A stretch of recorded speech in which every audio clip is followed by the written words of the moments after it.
Stéphane Bern, le château de Versailles, Marie-Antoinette, le casting semble si évident.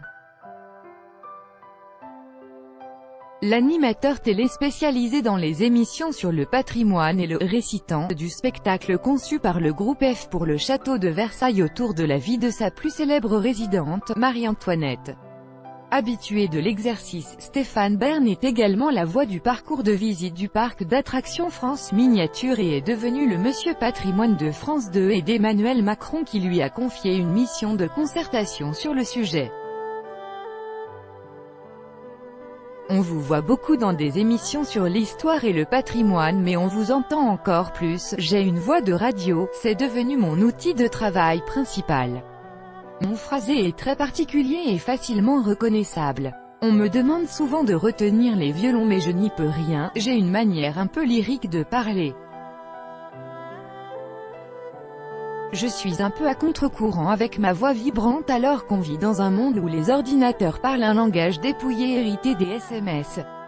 On vous connaît en connaisseur des monarchies mais vous n'avez pas vraiment un voix royal, absolument pas. Au temps des rois français, le langage était moins châtié, j'ai une langue plus bourgeoise que noble. Et j'ai plutôt une voix du 19e siècle, à la Flaubert, presque proustienne parfois.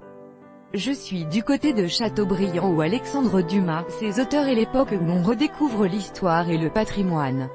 Ce spectacle à Versailles est-il l'occasion de voir un feu d'artifice ou de recevoir une leçon d'histoire? Peut-être les deux, j'espère. Je suis un récitant, je raconte une histoire qui s'inscrit dans la grande histoire. Je suis un conteur d'histoire, pas un historien. Je n'ai jamais prétendu être historien. Encore heureux, disent les historiens quand je rappelle ça d'ailleurs. Vous avez déjà dit être fasciné par le destin de la dernière reine de France. Le spectacle est-il une réhabilitation de Marie-Antoinette? Pas du tout, ni son procès d'ailleurs. Ce spectacle montre qu'elle a aussi été jugée comme une femme.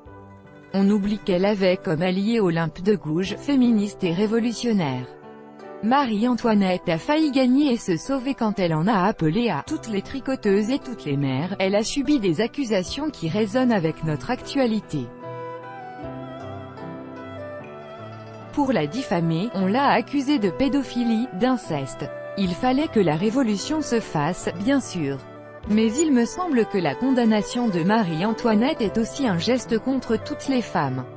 Comment abordez-vous la mort de Marie-Antoinette dans un spectacle familial? On n'occulte aucune partie de sa vie. Mais on n'est pas là pour effrayer les gens avec des détails épouvantables. À titre personnel, que ressentez-vous en étant le récitant d'un spectacle au château de Versailles? Mon premier boulot a été hôte d'accueil à Versailles. On peut donc dire qu'entre eux et moi c'est une longue collaboration. J'ai aussi déjà travaillé avec le groupe F pour un spectacle à Versailles pour lequel j'étais, littéralement, dans le bassin d'Apollon. Mais c'était difficile pour moi d'être comédien, en direct, sur scène. C'était plus confortable et efficace que je pose ma voix.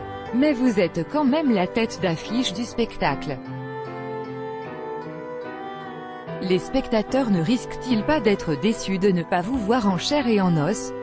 Il y a beaucoup mieux à voir, ce spectacle n'a rien à voir avec un son et lumière d'autrefois. Il y a une magie de la nuit versaillaise. Il faut accompagner le public avec un phrasé mélodique. La pyrotechnie et le décor sont des métaphores que le public doit interpréter dans un effort d'imagination. Alors que ma voix raconte une histoire. Il faut faire rêver les gens, les sortir de leur quotidien, sinon ça ne fonctionne pas. Quand je suis à la télé, les images et les lieux parlent. Là, il y a juste ma voix pour suivre l'histoire.